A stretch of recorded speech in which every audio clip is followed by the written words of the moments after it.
বাংলাদেশ প্রতিদিনে একটা রিপোর্ট যে বিএনপির মনোনয়ন পাচ্ছেন কারা। তারেক রহমান দেশে ফিরে ঘোষণা করবেন প্রার্থী তালিকা। এই দুইটার যে বাক্য আছে যে বিএনপির মনোনয়ন পাচ্ছেন কারা, বিএনপি কেউ জানে না।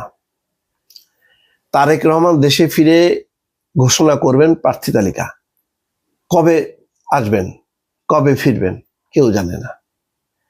খুবই একটা অনিশ্চিত রাজনৈতিক দল হচ্ছে এই মুহূর্তে বিএনপি, কোনো কিছুই কেউ জানে না। অথচ তাদের হলো সবচেয়ে বেশি নির্বাচন নিয়ে উদ্বেগ উৎকণ্ঠা। ফখরুল ইসলাম আলমগীর বলছেন ফেব্রুয়ারিতে নির্বাচন হবেই। মানে নির্বাচনের সময়সীমা নিয়ে যতটা সিরিয়াস, নির্বাচনটাকে নিজের ঘরে নিয়ে আসা, ফলাফল ঘরে নিয়ে আসার ব্যাপারে ততই যেন নন সিরিয়াস। বিএনপির বহু নাম করা প্রার্থী আছে, মাঝে মধ্যে তাদের সাথে কথা হয়, তারাও বলেন আর কি, প্রকাশ্যে তো আর বলতে পারে না, আমাদেরকে বলে ভাই একটু বলেন বলেন, পরিস্থিতি খারাপ হয়ে যাচ্ছে, পরিস্থিতি খারাপ হচ্ছে। কি খারাপ হচ্ছে বলছি, কেন বলে তারা নিজেরা নিশ্চিত নন যে তারা প্রার্থী। তারা যে ফুললি মানে তার এলাকায় যে বলবেন যে আমি প্রার্থী আমাকে ভোট দাও, এটা বলতে পারছেন না।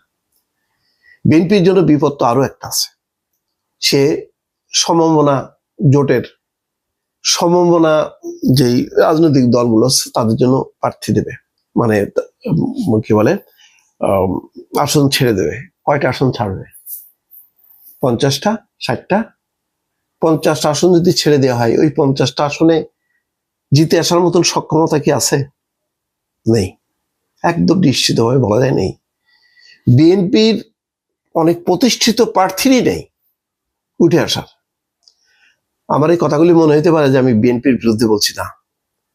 পরিস্থিতি যে কত দ্রুত পরিবর্তন হয়েছে, দুইটা কারণে পরিবর্তন হয়েছে। মানুষ দেখছে যে সরকার পরিবর্তন বা এত বড় একটা আন্দোলন রাজনৈতিক দলগুলোর ভূমিকা নেই, ওই ছাত্ররা করে ফেললো।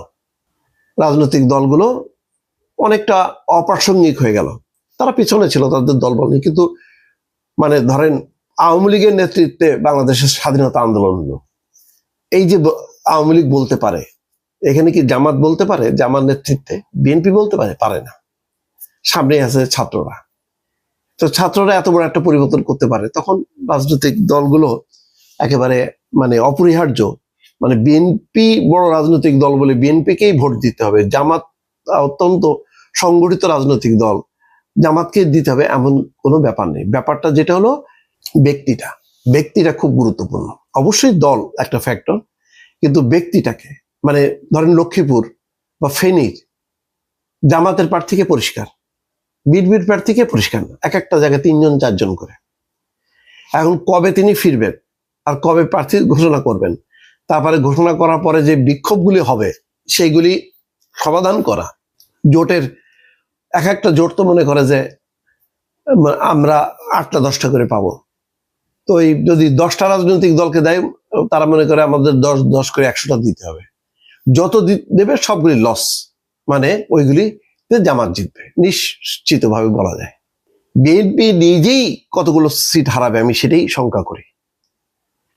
কিন্তু আমি এই মুহূর্তে যা বলছি, তারেক রহমান, বেগম খালেদা জিয়া যখন নাকি মানে নির্বাচনী মাঠে আসবেন তখন হয়তো পরিস্থিতি পাল্টে যাবে। কিন্তু এই মুহূর্তের ভোটারদের কাছে, মানুষের কাছে, মানে বিএনপির প্রার্থীদের কাছে তারা প্রত্যেকে অনিশ্চয়তার মধ্যে আছে যে আমি কি নমিনেশন পাবো কি পাবো না।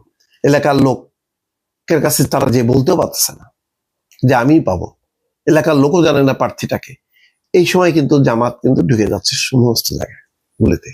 এই কথাগুলো আমি বারবার বলতেছি যে যেইভাবে আগে মনে হতো যে নির্বাচন হলেই ওই 10টা 20টা বাদে বাকি 280 70 80টা আসনে বিএনপি জিতবে, এখন সে অবস্থা আছে? সে অবস্থা নেই। এটা জানি, এটা বললে অনেকে বিএনপির যারা একেবারে একনিষ্ঠ তারা মাইন্ড করতে পারে, কিন্তু আমি যেটা বলি কারোরকে সুখী করার জন্য বা কাউকে সন্তুষ্ট করার জন্য বলি না, আমি যেটা অনুভব করি সেটা বলি। যার কারণে জামাতও আমার বিরুদ্ধে খেপে যায়, বিএনপির অনেকেই আমার বিরুদ্ধে খেপে যায়। অসুবিধা নেই। আমার কাজ হলো নির্মোহভাবে আমি বলে যাব।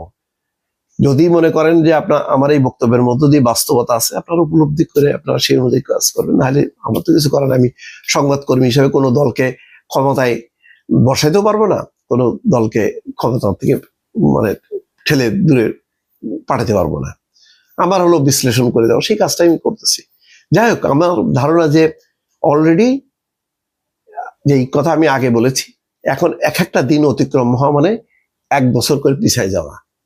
বিএনপি এখন সেই ঝুঁকি নেবে কিনা এখন বিএনপির বিষয়। দর্শক ভালো থাকবেন, আল্লাহ হাফিজ।